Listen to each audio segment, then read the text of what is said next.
Before starting the video, a big thanks to Video Auto Wheels Mahavir Enclave New Delhi for providing the review vehicle.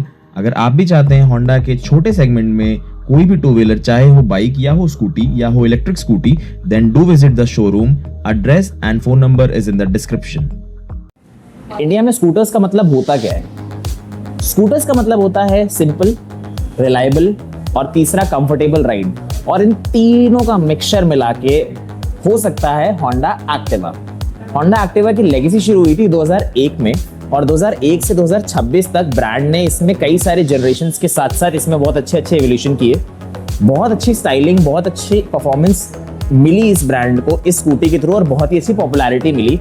इसके 3 variants आते हैं market में: standard variant, deluxe variant और इसका सबसे latest या सबसे advance model H smart variant.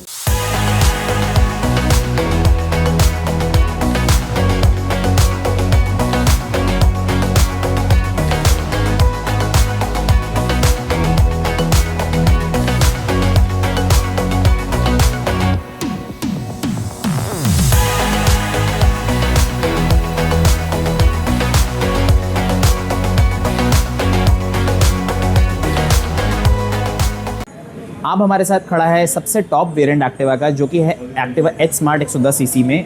इसके अलावा यहाँ पर जो और 2 मॉडल्स आते हैं उसके अंदर भी कुछ विजुअल डिफरेंसेस आते हैं. सबसे पहले बात कर लेते हैं इसके फ्रंट की. फ्रंट सेक्शन पे आपको जो देखने को मिलेगा इसका हेड यूनिट. यहाँ पर आपको मिल जाएगा इसके अंदर LED reflector based head lamp, जिसके अंदर यहाँ पर आपको साइड में जो मिलेगी ये आपको मिलेंगी इसकी लो बीम, और बीच में जो इसकी आपको मिलेगी ये मिलेगी इसके अंदर आपको हाई बीम,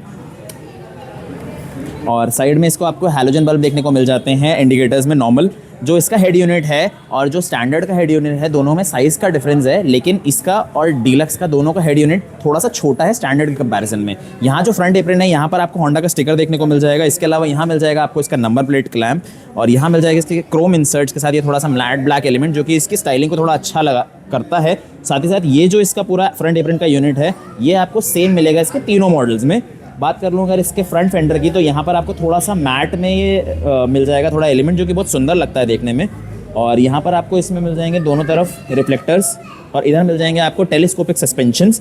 और जो डिफरेंस आता है स्टैंडर्ड में और डीलक्स में और एच स्मार्ट में, वो आता है इसके अलॉय व्हील्स का. डीलक्स में और एच स्मार्ट में दोनों में आपको इसमें अलॉय व्हील्स देखने को मिल जाएंगे. 90 R12 सेक्शन का इसका टायर आपको देखने को मिलेगा.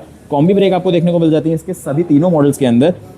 पहले के कंपैरिजन में यहाँ पर आप थोड़ा सा ज़्यादा सेफ रहता है कॉम्बी ब्रेकिंग सिस्टम, क्योंकि इसके अंदर आपकी दोनों ब्रेक्स लग जाती हैं जब आप इसकी फ्रंट ब्रेक को प्रेस करते हैं. बात कर लूँ अगर इसके साइड में, तो यहाँ पर आपको जो देखने को मिलेगा ये मिल जाएगा इसका फ्रंट पैनल, जो कि पूरा मेटल में है. साइड पैनल पूरा मेटल में है, और ये जितना भी इसका बड़ा सा पैनल है ये भी पूरा मेटल में मिलेगा. एक्टिवा के लोगो के साथ, 3D लोगो के साथ आपको यहाँ पर एच स्मार्ट का बैजिंग देखने को मिल जाएगा. और यहाँ आपको मिल जाएगा इसका ESP यानी कि एनहांस स्मार्ट परफॉर्मेंस का स्टिकर. ये इसका रबर और मेटल का ये जो मिक्स इसका फुटरेस्ट है, जो कि बहुत ही अच्छी क्वालिटी का है. नो डाउट इसमें कोई तरह की कोई परेशानी नहीं है. बात कर लूँ इसके इंजन की, सो इसका इंजन है 109.5 सीसी का एयर कूल्ड इंजन, और ये है इसका 4 स्ट्रोक इंजन, जिसके अंदर आपको किक देखने को नहीं मिलेगी. आपको बाकी दोनों मॉडल्स में किक मिलेगी, लेकिन टॉप वेरिएंट में इसके अंदर आपको सिर्फ सेल्फ स्टार्ट देखने को मिलता है. पावर की अगर बात करूँ तो 8 PS की पावर प्रोड्यूस करता है 8000 RPM पे, और 9.05 न्यूटन मीटर का टॉर्क प्रोड्यूस करता है 5500 RPM पे. पीछे यहाँ पर आपको ये 3 स्टेप इसका एडजस्टेबल मोनोशॉक सस्पेंशन मिल जाएगा देखने के लिए, और यहाँ पर भी आपको अलॉय देखने को मिलेगा. लेकिन स्टिल तीनों वेरिएंट्स में इसमें 10 इंच का टायर आता है. 12 इंच का अगर होता तो स्टेबिलिटी में और अच्छी इंप्रूवमेंट इसमें हो सकती थी. बाकी मिड में और टॉप वेरिएंट में इसमें आपको यहाँ पर देखने को मिल जाएंगे अलॉयज़, और पीछे का साइज़ मैंने आपको बताया 10 इंच है. यहाँ पर आपको सेंटर स्टैंड देखने को मिल जाएगा, और तीनों ही वेरिएंट्स में आपको एज एन एक्सेसरी लेना पड़ता है इसका साइड स्टैंड. और बात करूँ इसके रेयर साइड की, तो रेयर सेक्शन से आप तीनों ही स्कूटीज़ में डिफरेंस नहीं बता पाएंगे. यहाँ पर इसमें हैलोजन सेटअप मिलेगा इसका ब्रेक लाइट में, और इंडिकेटर्स में भी आपको हैलोजन मिल जाएगा. और एक्सटर्नल फ्यूल लिड इसके अंदर आपको तीनों में मिलेगा. नीचे आपको मिल जाएगा इसका ये जो फेंडर, ये प्लास्टिक में है. यहाँ पर आपको मिल जाएगा इसका नंबर प्लेट का क्लैंप, और यहाँ पर मिल जाएगा रिफ्लेक्टर, और ऊपर मिल जाती है इसके अंदर लाइट. और अगर बात करूँ इस सेक्शन से, तो यहाँ पर आपको मिल जाएगा इसका एग्जॉस्ट, जिसके ऊपर ये मफलर देखने को मिल जाएगा, जो कि बहुत ही सुंदर लगता है, बहुत ही कॉम्पैक्ट लगता है देखकर. ये भी आपको प्रॉपर मेटल में मिल जाएंगे दोनों पैनल्स, और यहाँ पर भी आपको एच स्मार्ट की बैजिंग देखने को मिल जाएगी. साथ में एक्टिवा का ये 3D लोगो भी मिल जाएगा. और इधर आपको मिल जाएगा इसका ये ग्रैब हैंडल, जो कि सिल्वर कलर में फिनिश्ड है. बहुत ही अच्छा, बहुत ही अच्छे फिनिश है, बहुत ही ड्यूरेबल है इसका ये ग्रैब हैंडल.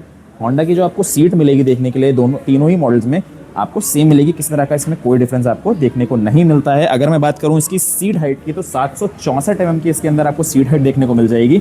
और बात करूंगा इसके ग्राउंड क्लियरेंस की तो लगभग 162 mm का इसके अंदर आपको ग्राउंड क्लियरेंस देखने को मिल जाएगा तीनों स्कूटीज़ के अंदर।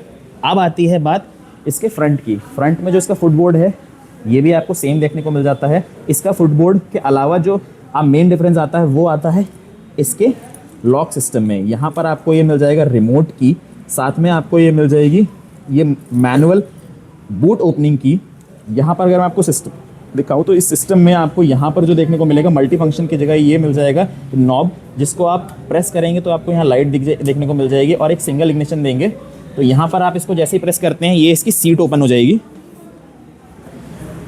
18 लीटर के अंदर इसका आपको बूट स्पेस देखने को मिल जाएगा जो कि तीनों मॉडल में सेम रहने वाला है। यहाँ पर एज सच और कुछ चीज़ आपको देखने को नहीं मिलेगी, टूल किट आपको देखने को मिल जाएगी और यहाँ मिल जाएगी इसकी आपको फर्स्ट एड किट। और बात करूँ अगर इसके एक्सटर्नल फ्यूल लिड की तो इसको ऐसे ऊपर प्रेस करेंगे तो 5.3 लीटर का जो इसका फ्यूल टैंक है आप उसको ईजिली यहाँ से एक्सेस कर सकते हैं, किसी तरह की आपको दिक्कत नहीं आने वाली है। अब आते हैं बात इसके कंसोल पे। सो स्टैंडर्ड में आपको देखने को मिलता था यहाँ पे एनालॉग, लेकिन डीलक्स में और एच स्मार्ट में आपको देखने को मिलता है 4.2 इंच का TFT पैनल, जिसको कि जैसे ही आप ऑन करते हैं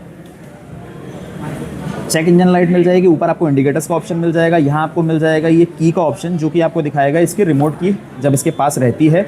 साथ ही साथ यहाँ पर आपको जो चीज़ें मिलेंगी वो आपको इसकी बाइक्स में भी होंडा में देखने को मिल जाती है। स्क्रीन नो डाउट बहुत अच्छी इन्फॉर्मेशन देती है। इसको कंट्रोल करने के लिए जॉयस्टिक कंपनी ने यहाँ पर दी हुई है और यहाँ पर आपको मिल जाएगा लो बीम हाई बीम का बटन, इधर मिल जाएगा इंडिकेटर का बटन और यहाँ मिल जाएगा इसका हॉर्न का सेटअप। इस साइड आपको मिल जाएगा इसका ये आइडल स्टार्ट स्टॉप का ऑप्शन, जिसके थ्रू आप स्कूटी को स्टार्ट भी कर सकते हैं, स्टॉप भी कर सकते हैं। यहाँ पर साथ ही साथ आपको ये जो स्क्रीन मिलती है इसके अंदर आपको फीचर्स जो देखेंगे, यहाँ पर इसमें आप फ्यूल रेंज चेक कर सकते हैं। इसके अलावा यहाँ पर टर्न बाय टर्न नेविगेशन भी चल जाएगा और सेटिंग्स में जाएंगे तो इसमें कई तरह की चीज़ें आपको देखने को मिल जाएंगी जो होंडा की और बाइक्स में भी आपको मिलेंगी। फंक्शंस में आप इसमें trip A, auto reset, eco indicator ये चीज़ देख सकते हैं। डिस्प्ले में आप इसके डिस्प्ले को कंट्रोल करने के ऑप्शन है। डिस्प्ले टाइप आपको क्या चाहिए, बार या सिंपल, ब्राइटनेस आपको कैसी चाहिए, ऑटो या मैनुअल चाहिए, कितनी इंटेंसिटी की चाहिए, थीम में आपको क्या रखना है, लाइट, डार्क या ऑटो, ये देख सकते हैं। फेवरेट्स इन्फॉर्मेशन आपको क्या दिखानी है स्क्रीन पे, वो सारी चीज़ें इसके अंदर आपको देखने को मिल जाएंगी। जनरल में आप जाएंगे तो जनरल में डेट एंड टाइम, यूनिट कि किस यूनिट में आपको इसका एवरेज दिखाना है, किलोमीटर पर लीटर या लीटर पर 100 kilometre. Restore default settings, Bluetooth, pairing, reset का भी इसके अंदर ऑप्शन आ जाता है। साथ ही साथ बात करें सर्विस की तो सर्विस के अंदर इसकी क्या मेंटेनेंस है, एग्जैक्टली क्या क्या चीज़ें, कितने टाइम पे सर्विस हुई है, क्या नहीं हुई है, किस तरह से, वो सारी चीज़ें इसके अंदर आपको देखने को इसमें मिल जाती हैं। इसके अंदर आप होंडा रोड सिंक से आप इसको कनेक्ट भी कर सकते हैं, जिसके अंदर आपको ब्लूटूथ का फंक्शन मिल जाएगा, साथ ही साथ call alerts, SMS alerts, music control, weather के का इसमें जानने का ऑप्शन, ये सारी चीज़ें इसके अंदर आपको मिल जाती है। इसके अंदर ब्लूटूथ कनेक्टिविटी आपको मिलती है। सो ये है ऑल मिला के जो इसके अंदर आपको सारी चीज़ें देखने को मिल जाएंगी। एक्स्ट्रा फीचर्स के अंदर मैं बात कर लूँ तो 2 फीचर्स इसके अंदर मैं एक्स्ट्रा है जो मैं आपको दिखाना चाहता हूँ। यहाँ पर आपको मिल जाएगा ये 2 लीटर का यूटिलिटी बॉक्स। इसके अलावा साथ में आपको यहाँ मिल जाएगा ये टाइप सी का चार्जिंग पोर्ट, जो कि इसमें तो आता ही आता है, साथ में इसके मिड मॉडल में आता है, बट स्टैंडर्ड वेरिएंट में आपको देखने को नहीं मिलेगा। बात करूँ अगर इसकी टॉप स्पीड की तो लगभग 80 से 85 किलोमीटर पर आवर की इसकी टॉप स्पीड है, और अगर एवरेज की बात करूँ तो 45 से 50 किलोमीटर पर लीटर के आसपास ये आपको एवरेज निकाल के दे देगी। प्राइसिंग की अगर मैं बात करूँ तो प्राइसिंग आती है इसकी 91,000 रुपये एक्स शोरूम के आसपास, और जो भी इसके अंदर कलर्स आते हैं वो आपकी स्क्रीन पर अभी आ रहे होंगे। बाकी एज सच अगर मैं बात करूं तो इसके अंदर फीचर्स तो बहुत सारे हैं, किसी तरह की आपको कोई दिक्कत नहीं है। स्टैंडर्ड के कंपैरिजन में और डीलक्स के कंपैरिजन में आप इस स्कूटी को ज़रूर ले सकते हैं। कंपटीशन में भी ये स्कूटी अपने आप को बहुत ऊपर रखती है फीचर्स के मामले में। बाकी 110 सीसी में जुपिटर भी आता है, डेस्टिनी भी आता है, और भी अदर मॉडल्स आते हैं जो प्राइसिंग पे या कुछ इक्का दुक्का फीचर्स में इससे थोड़ा सा आगे हैं। बाकी कैसे लगे आपको स्कूटी, कमेंट सेक्शन में आप हमें ज़रूर बता सकते हैं। किसी और नए वीडियो के साथ, किसी और नए रिव्यू के साथ, किसी और नई स्कूटी के साथ या बाइक के साथ मैं आप लोगों के सामने फिर से हाजिर होऊंगा। तब तक के लिए जय Shri Ram, take care, bye bye.